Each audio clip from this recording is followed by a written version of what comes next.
a dragon on the bottom.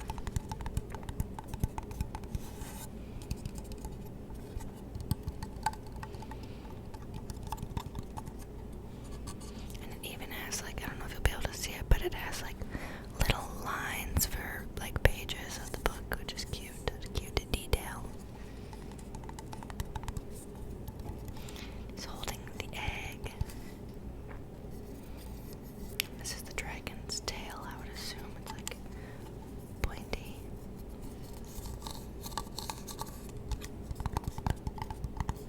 So yeah, that is the ornament that I got this year, and it's beautiful. I love it.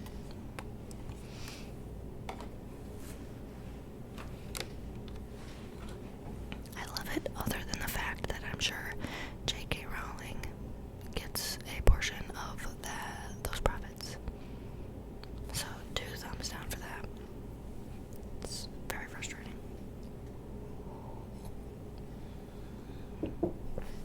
Okay, on to the books. So first I'm going to show you the book that I'm currently reading. And let me just say, I struggle very much to read nonfiction books. And I really do my best because that is how I educate myself on certain topics, along with like following, certain influencers on like my social medias and all those sorts of things. But there are obviously lots of subjects that I care very passionately about, and I believe that I need to read more about them. And I like beat myself up because, I struggle to read these books, but I care so much about these topics, so it's just a mental battle. But I've been doing really well reading this book, and I'm quite proud of myself, even though my boyfriend Eli did buy it for me like 6 months ago, and I just really started reading it probably 2 or 3 months ago. So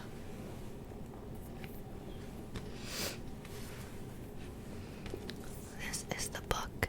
It is titled Forever Loved: Exposing the Hidden Crisis of Missing and Murdered Indigenous Women and Girls in Canada.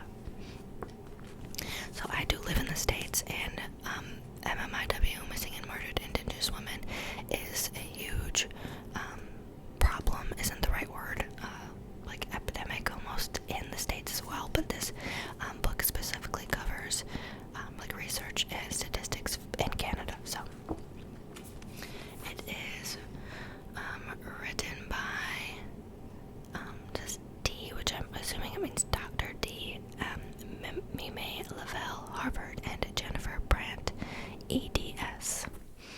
But like, I think it's kind of like, not excerpts, but like different scholarly written articles or, things of those sorts, all put together in one book. So there are like multiple different writers, and they obviously cite many, many, many sources. So like at the end of each little chapter,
was created to honor our missing sisters, their families, their lives, and their stories, with the hope that it will offer lessons to non-Indigenous allies and supporters so that we can all work together towards a nation that supports and promotes the safety and well-being of all First Nation, Métis, and Inuit women and girls.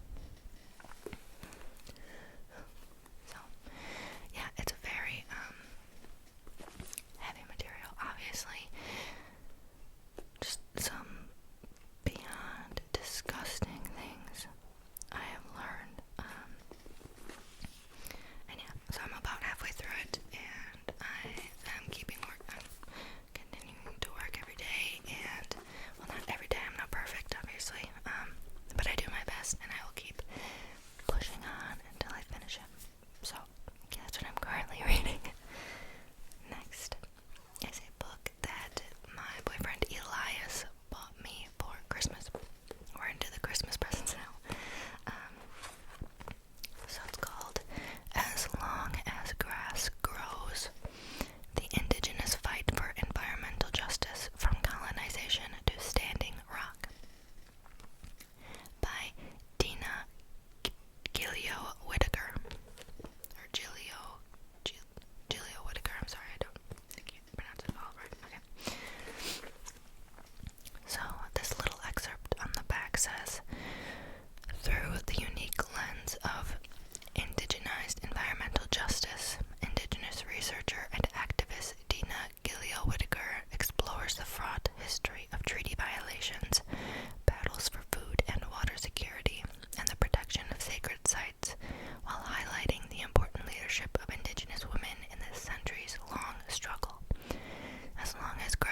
this is another Stephanie Meyer's book titled Life and Death.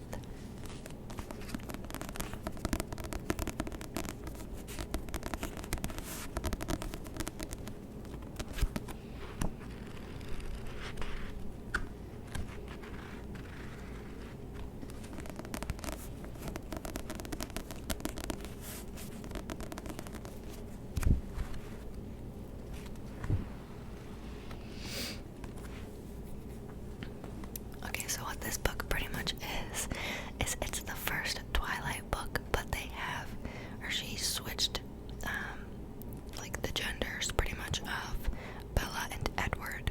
So Bella Swan is now Beaufort Swan, and Edward Cullen is now Edith Cullen. So I have heard mixed reviews about this book, but I'm excited to read it. I can read fiction books super freaking fast, which is another reason why it's very difficult for me to read nonfiction, because I obviously cannot read it nearly as fast as I can read this one, which are like fiction books like I'm used to. So I'll read you the back. It says, in celebration of the 2015 10th anniversary of Twilight comes Stephanie Meyer's Life and Death, a bold and compelling reimagining of the iconic love story that will surprise and enthrall readers. When Beaufort Swan moves to the gloomy town of Forks and meets the mysterious,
7 years on chain gangs.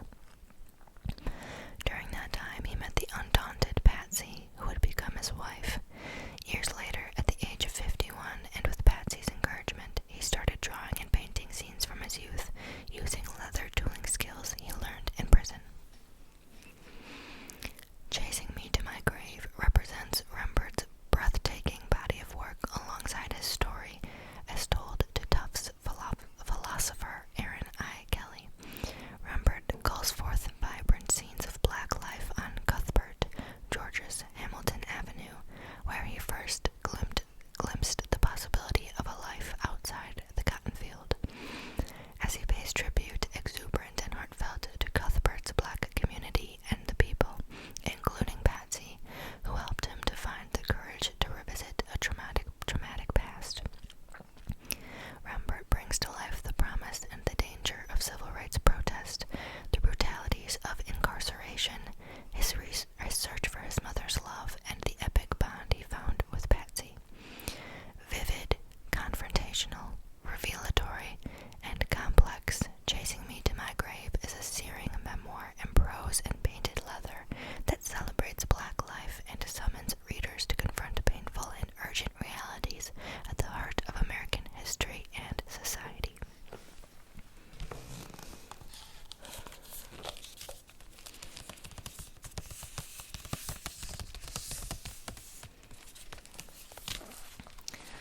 So yeah, like it said, there's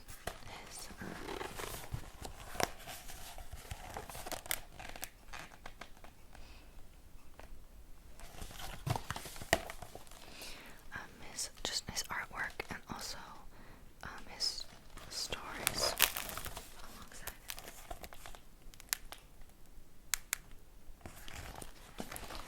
it. So I'll just read one, like a little paragraph, to give you an idea, and myself, because I haven't really started obviously reading this yet. I worked hard that first year, digging ditches and breaking rocks. That was a time when me and Patsy were just writing each other because I couldn't see her. It was tough.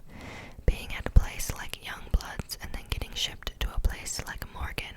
Sometimes you don't think you can make it. It seemed like they wanted to make the work hard. They wanted to make things as hard as possible for you.